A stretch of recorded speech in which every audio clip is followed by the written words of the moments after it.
Dear students and parents, welcome to Dr. TCS Career Guidance. JEE mains మీద మన videos చేస్తూ ఉంటే ఎక్కువ మంది పెద్ద చూడట్లేదు. ట్రిపుల్ ఐటీస్ గురించి చెప్పిన, జిఎఫ్టిఎస్ గురించి చెప్పిన, ఎన్ఐటీస్ గురించి చెప్పిన పెద్దగా చూడట్లేదు అనమాట. నేను ఎందుకు చూడకపోయినా వీడియోస్ చేస్తున్నానంటే చాలామందికి కొంత ఓపెన్ కేటగిరీలో 95 అబోవ్ పర్సెంటైల్ అంటే 97, 98 వచ్చిన వాళ్ళందరూ కూడా కొంత డీసెంట్ కాలేజ్ వచ్చే ఛాన్స్ ఉన్నప్పటికీ కూడా ఇవి కాలేజ్ వేస్ట్, ఇక్కడికి వెళ్ళొద్దు అనేటువంటి ఫీడ్బ్యాక్ ముందు మాకు అని చెప్పేసి పేరెంట్స్ చెప్తారనమాట. సో అది మీ ఇష్టము, కానీ ఇక్కడ పిల్లలు చదువుతున్నారు, మంచి ప్లేస్మెంట్స్ కొడతా ఉన్నారు. అదేవిధంగా కొంత ఫీజెస్ అనేవి తక్కువగా ఉంటాయి. ప్రైవేట్ యూనివర్సిటీస్ అనేవి దేశంలో ఎక్కువ ఇంక్రీజ్ అయిపోతున్నాయి కాబట్టి కొంత గవర్నమెంట్ కాలేజ్ని డిగ్రేడ్ అనేది చేస్తూ ఉన్నారు. మీరు అటు మాయలో పడకూడదనే ఉద్దేశంతోనే ప్రతి జిఎఫ్టిఐ గురించి, ప్రతి ట్రిపుల్ ఐటీ గురించి మీకు చెప్తున్నాను అనమాట.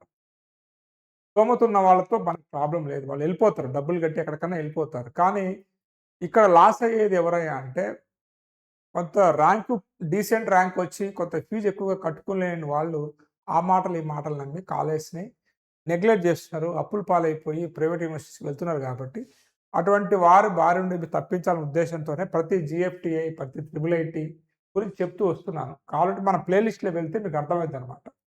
బట్ కొంత అన్ని జిఎఫ్టీల గురించి కూడా చెప్తాను. కొంత మీరు జేఈ మెయిన్స్ రాసినటువంటి స్టూడెంట్స్కి గ్రూప్స్లో ఫార్వర్డ్ చేసి ఎంకరేజ్ చేసినట్లయితే పేద విద్యార్థులకి మీరు న్యాయం చేసిన వాళ్ళు అవుతారు.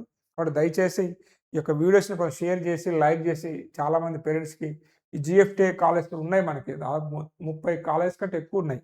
కాబట్టి మీకు లిస్ట్ చూపిస్తాను. నేను వీటన్నిటి గురించి మీకు చెప్దామనే ఉద్దేశంతో ఇక్కడ రాశాను. ఇప్పటికి ఆల్రెడీ చండీగఢ్, మిశ్రా గురించి చెప్పాను మీకు. నేను ఈరోజు నయా రాయ్పూర్ గురించి చెప్తున్నాను అనమాట. ఈ నయా రాయ్పూర్ అనేది ట్రిపుల్ ఐటీ, కానీ దాని జిఎఫ్టీఐ కిందకు వస్తుంది. ఇంకో ఇలాంటి చాలా కాలేజెస్ ఉన్నాయి. మీరు కొంచెం ఆదరించినట్లయితే, కొంత ఫార్వర్డ్ చేసి పేరెంట్స్కి చెప్పినట్లయితే బాగుంటుంది. ఇక్కడ చూడండి, ఇవి కాకుండా ఇలాంటి కాలేజ్ కూడా చాలా ఉన్నాయన్నమాట. మీకు చాలా కాలేజ్ గురించి చెప్తాను నేను. దయచేసి మన ఛానల్ని కొంచెం మీరు ఎంకరేజ్ చేసినట్లయితే ఖచ్చితంగా ఉంటుంది. అదేవిధంగా ఈ ట్రిపుల్ ఐటీ నయా రాయ్పూర్ పేరు ట్రిపుల్ ఐటీ, కానీ ఇది గవర్నమెంట్ ఫండెడ్ టెక్నికల్ యూనివర్సిటీ కిందకు వస్తుంది అనమాట.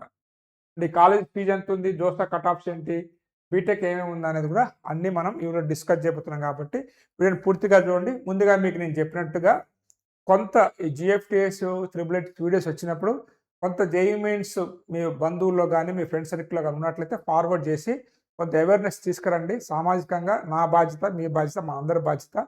కొంత ఫీజెస్ తక్కువ ఉంటాయి ఇక్కడ. లేకపోతే ఇంజనీరింగ్కి 25 లక్షలు, 30 లక్షలు, 40 లక్షలు పే చేయకుండా కొంత డీసెంట్ ఫీజుతో అయిపోద్ది అనమాట ఇక్కడ. కాబట్టి వీటిని ఎంకరేజ్ చేద్దాము. దీనికి సంబంధించి గైడెన్స్ కావాలన్నట్లయితే ఈ వాట్సాప్ నెంబర్కి మెసేజ్ పెట్టి పెయిడ్ మెంటర్షిప్ తీసుకోవచ్చు. మన గైడెన్స్ లాస్ట్ ఇయర్ ఇక్కడ జాయిన్ అయినటువంటి పిల్లలు అనమాట. దాంతోపాటు ముఖ్యంగా ఈ సమ్మర్ హాలిడేస్లో మీ పిల్లలు ఇంట్లో ఉండి ఒక 1 అవర్ నాకు టైం ఇచ్చినట్లయితే, వారు 8th class, 9th class, 10th class, intermediate first year చదువుతున్నట్లయితే వీరికి నాలెడ్జ్ ఎంత ఉంది, వీరు ఎక్కడ స్ట్రాంగ్ ఉన్నారు, ఎక్కడ వీక్ ఉన్నారు అనేది ఒక 1 అవర్ ఆన్లైన్లో టెస్ట్ చేస్తాను. అది కూడా త్రూ ఆర్టిఫిషియల్ ఇంటెలిజెన్స్ టెస్ట్ ద్వారా టెస్ట్ చేసి వీరికి ఎటువంటి స్కిల్స్ ఉన్నాయి, రేపు వీరు ఏ కెరియర్కి ఉపయోగపడతారు, లేకపోతే నీట్కి కానీ ఐఐటి, జేఈకి ప్రిపేర్ అవుతున్నట్లయితే వీళ్ళు అంత స్కిల్స్ డెవలప్ అవుతున్నాయా లేదా, మరి ఎక్కడ స్ట్రాంగ్ ఉన్నారు, ఎక్కడ వీక్ ఉన్నారు అంటే అన్ని విషయాలు కూడా మా టెస్ట్ ద్వారా తెలుస్తాయి. కాబట్టి తెలుగు పేరెంట్స్కి నా రిక్వెస్ట్ ఏంటంటే ఈ యొక్క అవకాశాన్ని కూడా మీరు యూటిలైజ్ చేసుకుంటారని కోరుకుంటూ, దానికి సంబంధించినటువంటి వివరాలు కావాలంటే సర్వీస్ 1 స్కిల్ టెస్ట్ అనమాట. ఈ నెంబర్కి వాట్సాప్ మెసేజ్ పెట్టి తెలుసుకోవచ్చు, లేదా ఫోన్ చేసి కూడా తెలుసుకోవచ్చు. ఫ్రీ అయితే కాదు, ఒక 2,500 పే చేయాల్సి ఉంటుంది. ఇక మనం వీడియోకి వెళ్దాము. సో ఇది వచ్చేసి మనకి నయా రాయ్పూర్ వచ్చేసి ఛత్తీస్గఢ్లో ఉంది. 2015లో ఎస్టాబ్లిష్మెంట్ ఇది. పబ్లిక్ ప్రైవేట్ పార్ట్నర్షిప్ అనమాట, PPP model.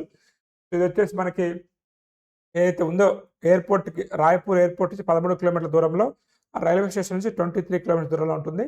Okay, NRF ranking అయితే డీసెంట్గానే ఉంది. ఇది నయా రాయ్పూర్ అంటే కొత్త రాజధాని అనమాట, దాని దగ్గరలో ఉన్నటువంటి కాలేజ్ అనమాట. ఇది వచ్చేసి మనకి ఎన్టీపీసీ వాళ్ళ అండర్లో నడుస్తూ ఉందన్నమాట ఈ కాలేజ్ ఇది. సో కాబట్టి ఇది పీపీపీ మోడల్ అంటారు. ఇక్కడ తీసుకున్నట్లయితే మన కంప్యూటర్ సైన్స్ ఇంజనీరింగ్లో ఇది కట్ ఆఫ్ అనమాట. మీరు చూసుకోవచ్చు, ఆల్ ఇండియా ర్యాంకు. ట్రిపుల్ ఐటీస్లో ఆల్ ఇండియా ర్యాంక్ని కన్సిడర్ చేస్తారు. కాబట్టి ఇక్కడ మీరు కట్ ఆఫ్ తీసుకున్నట్లయితే కొంత డీసెంట్గానే ఉంది. కట్ ఆఫ్ చూసుకోండి. కంప్యూటర్ సైన్స్ 18,000 వరకు వెళ్ళింది. గర్ల్స్కి అయితే మనకి 29,000 వరకు వెళ్ళింది. ఎస్సీ ఎస్టీ వారికి కూడా ఇక్కడ మీరు చూసుకున్నట్లయితే, సో ఇక్కడ ఎస్టీ తీసుకున్నట్లయితే, మీరు జనరల్ న్యూట్రల్లో తీసుకున్నట్లయితే 2,758. అదేవిధంగా ఎస్సీ తీసుకున్నట్లయితే 8,000 వరకు వెళ్ళింది అనమాట. ఫీమేల్ బాయ్స్ అయితే 5,000 వరకు వెళ్ళింది. చూసుకోండి, ఎందుకంటే చాలామంది మాకు సీట్ వస్తుందా రాదా, ట్రిపుల్ ఐటీలో మంచి కాలేజ్ అండి ఇది. 100 దగ్గరలో 98%, 95% ప్లేస్మెంట్ ఉన్న కాలేజ్ అనమాట. ఈసీఈ బ్రాంచ్కి సంబంధించిన కట్ ఆఫ్ ఇక్కడ తీసుకోండి. ఎస్టీ కేటగిరీలో 3,000, ఎస్సీ కేటగిరీలో బాయ్స్కి 7,000 ఇట్లా వచ్చినా కానీ మీకు సీట్ వస్తుంది అనమాట. ఓకేనా? అండ్ ఓపెన్లో కూడా చూసుకోండి, 30,000 వచ్చినా కానీ ఇక్కడ మీకు సీట్ వచ్చింది. ఫిమేల్లో అయితే 39,000కి వెళ్ళిపోయింది. ఈడబ్ల్యూఎస్లో తీసుకుంటే 4,000 వరకు వెళ్ళింది. గర్ల్స్కి అయితే ఈడబ్ల్యూఎస్ 7,000 వరకు వెళ్ళింది. ఇంత మంచి ర్యాంక్స్ వచ్చినప్పుడు మీరు ఆలోచించండి. డేటా సైన్స్ కూడా ఉంది ఇక్కడ. డేటా సైన్స్ అండ్ ఏఐ ఈ కాంబినేషన్ చాలా మంచిది. ఇక మన ఎంసెట్ కాలేజ్ ఏం చేశాయి, డేటా సైన్స్ ఒక బ్రాంచ్ చేశాయి, ఏఐ ఒక బ్రాంచ్ చేశాయి అనమాట. ఈ రెండు కలిసి ఉంటేనే కరెక్ట్ అనమాట. Data science and AI government కాలేజీలు కాబట్టి ఇట్లాంటివి చేస్తూ ఉంటాయి. ఇది కట్ ఆఫ్ చూసుకోండి. ఓకేనా? ఎంత కట్ ఆఫ్, ఇది మీ కేటగిరీ ఆల్ ఇండియా. ఇక్కడ హోమ్ స్టేట్ అదర్ స్టేట్ ఉండదు, ఆల్ ఇండియా ర్యాంక్. ఓకేనా? ఇది category rank. SC ST OBC ఈడబ్ల్యూఎస్లో కేటగిరీ ర్యాంక్. ప్లేస్మెంట్స్ కూడా చెప్తాను. కొంతమంది వీడియోస్ పూర్తిగా చూడకుండా మీరు కట్ ఆఫే చెప్తున్నాను, కట్ ఆఫ్ చెప్తున్నా, ప్లేస్మెంట్ చెప్తున్నా, ఫీజెస్ చెప్తున్నా, ఇంకా నాకు అక్కడ ఉన్నటువంటి పరిచయాల ద్వారా ఉన్నటువంటి అన్ని విషయాలు చెప్తున్నా.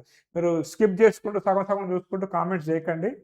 సో ఇక్కడ ట్యూషన్ ఫీ వచ్చేసి మనకి పర్ సెమిస్టర్ కొంత 90,000 ఉంటుంది ఫస్ట్ సెమిస్టర్లో. దాని తర్వాత తగ్గుతుంది అనమాట. హాస్టల్ ఫీజు వచ్చేసి మీకు ఒక 36,000 ఉంటుంది. చూసుకోండి, దాదాపు మనకు 4 లక్షలు ఎక్కడ, దాదాపు 1 లక్ష 2 లక్షల్లో అయిపోతుంది అనమాట. కాబట్టి ఇలాంటి కాలేజ్ మీరు నెగ్లెక్ట్ చేయడం ఉద్దేశంతో నేను వీడియోస్ చేస్తున్నాను. ఇక్కడ ప్లేస్మెంట్స్ డేటా సైన్స్, ఏఐలో, సిఎస్సిలో, ఈసీలో చూసుకోండి. ముఖ్యంగా నేను ప్రతి వీడియోలో కానీ నాతో కౌన్సిలింగ్ తీసుకుంటే పేరెంట్స్ కానీ చెప్తాను, సార్ మా బాబుకి మా పాపకి ప్లేస్మెంట్ వస్తుందా సార్ అని.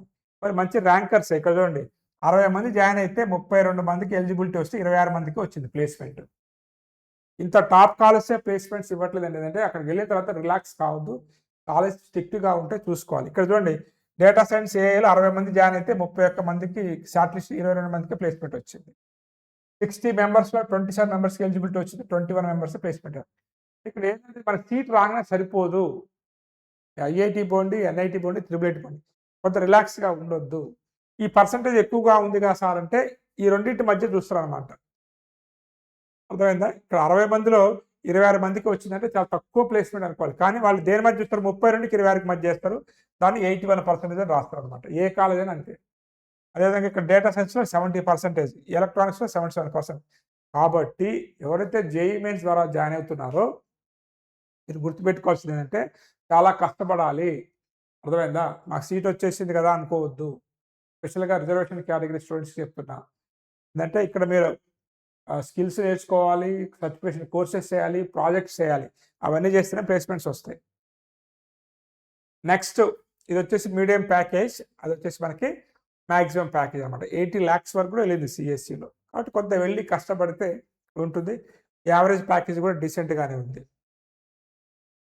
నెక్స్ట్ మనం ఇంకా ఈ కాలేజీలో ఏ కంపెనీస్ వస్తున్నాయంటే ఇక్కడ డిస్ప్లే అవుతున్నట్టు అన్ని కంపెనీస్ కూడా ఇక్కడ వస్తున్నాయి. చూసుకోండి, ఇక్కడ అన్నీ కూడా సాఫ్ట్వేర్, అదేవిధంగా హార్డ్వేర్ కంపెనీస్ అన్నీ ఉన్నాయన్నమాట. సో ఇది స్టూడెంట్ త్రిబుల్ ఐటీ నయా రాయ్పూర్, కానీ ఇది జిఎఫ్టిఐ. సో ఇలాంటివి మీకు తెలియవు కాబట్టి ఈ జోస్తా కౌన్సిలింగ్ కావాలనుకున్నట్లయితే మన హెల్ప్ తీసుకోండి.